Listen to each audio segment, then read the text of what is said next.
I think the wind's gonna give me a chance to do my intro. So today we are working on these pots that I have sitting up front here, and they look bad. For example, this pot here right in front of me. I thought that red, pink, yellow, and orange were gonna go together beautifully. And it wasn't necessarily because I chose those colors to go together, it was because I had those colors. The big geranium that's in here I've had for 3 years. It just lives in this pot. I take it in the winter and it just does its thing. And I have a couple other little annual plants like the vinca vine, or whatever this pink one is. I don't even know what it is anymore, but I just dug those out of my flower garden that they were annuals, took them inside, let them overwinter. They came back, they're flushing great, they look good, but they don't go together. They were just kind of hodgepodge together in order to save them in one pot. So this video is going to be basically a breakdown on how to take apart a pot you don't like and what to do with your plants that are not doing well. So these are the flowers that I got for my birthday, and they've just been in their little seed pots too long, so they just can't get enough water to stay healthy, and they will rebound from this. They just kind of dry up and crisp up and don't have enough nutrients to look good. This pot I've overwintered in the office, and this mum that's in it I put in there last fall, and it is just lengthened out and went all sorts of different directions, and it's growing flowers off of one of its long stems, and it just needs cut back. And then this one I stuffed a bunch of flowers in because it had gaping holes and I had company, and I don't like the colors that go in it now.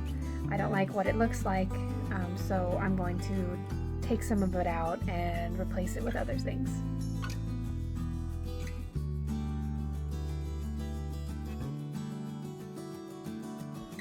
So here I just have a little galvanized tub from Walmart that I got several years ago because I thought it was so cute and I was going to use it as a drink tray for entertaining, but we just don't entertain that much. So I poked a few holes in the bottom of it for drainage and added a slow release fertilizer. This is actually the fertilizer for vegetables and tomatoes from Job's Organic. I love this stuff for my vegetables, but it's all I have right now for fertilizer. My other's not here in the mail. So I went ahead and used it anyway because any kind of fertilizer is better than no fertilizer. And I'm just reaching in and pulling the plants out. It's really easy. You just gently kind of reach in there and feel your way around the root ball. And usually the root ball is very evident and you can feel it with your fingers. And you just kind of gently lift it out. And if it's really root bound, you can kind of tug, but you don't want to like rip the roots out from underneath it. But you can fairly easily tell.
Everything is movable. That's one of the best parts about gardening, is nothing is permanent. You can move things, you can change things. Plants are fairly resilient and they don't cost a lot of the time. So if you don't like something, just move it, dig it up and move it. It's no big deal. Here I'm just trimming back the mum back to its original plant so that original space can flush back and grow bigger, and it's not putting so much energy into these long trailing plants. And I left a few little stubs on this end. I didn't snub it up really close because it was growing so well.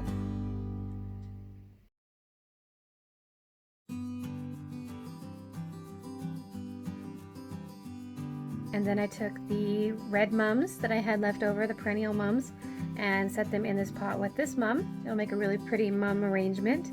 I will put these out in the landscape later on in the season. I am pinching the root system on the bottom, just very, very little on these mums. They are not extremely root bound except right on the bottom. And since I wanted those roots to kind of expand and help the mum, I just pinched them just a tiny bit. I didn't hardly rough them up, just interrupted their span around and around and around. And then this is my little sick ward pot. Anytime I have flowers that aren't doing very well, I put them in fertilized dirt and something that'll hold more water than their little seed pans, and they will flush back and do a lot better, and then I'll transplant them where I want them.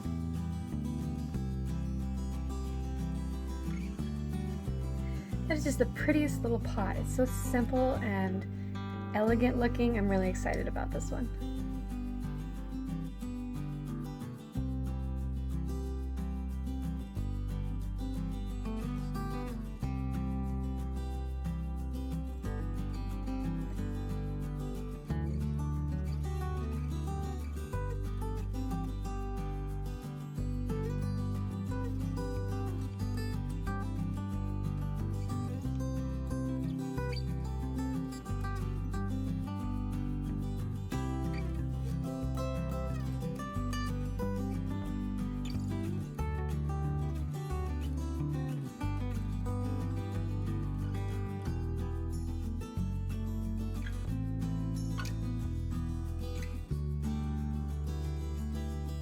So that is basically that, and now I have 2 terracotta pots that are beautiful and look healthy, look good, spacing is good, they've been fertilized, they'll do a lot better, not all strung out, and having some good soil and the right amount of fertilizer and water, it'll just all work out better for them. And then the little mum that's just sitting in the little terracotta pot, it's just so pretty. And it'll get transferred, all the mums, all the perennials will get transferred to a permanent yard situation, probably when the tulips all die back, because I'm not going to cut all the tulips and the foliage needs to die back for the bulbs, and then I'll start planting perennials in there on top of that. And then the sick ward in the metal planter. That's just all the plants that were not doing well, have been in harsh situation as weather is concerned for a couple of weeks now, and they're little tiny seed containers. We're just not doing it for them. So when I have plants like that, I just stick all of them of whatever variety in a pot together with fertilizer soil, and that way they'll have enough soil to contain water, and they just do a lot better, and they have a better chance of survival. So I call it my sick ward pot. And I'll give you an update on how they are doing. Oh, in probably a week they'll look some better, and 2 weeks they'll look great. So I will keep you posted. So thanks for watching this video. Please subscribe, like, or comment. It helps my channel to grow. And I'll catch you in the next video. Bye.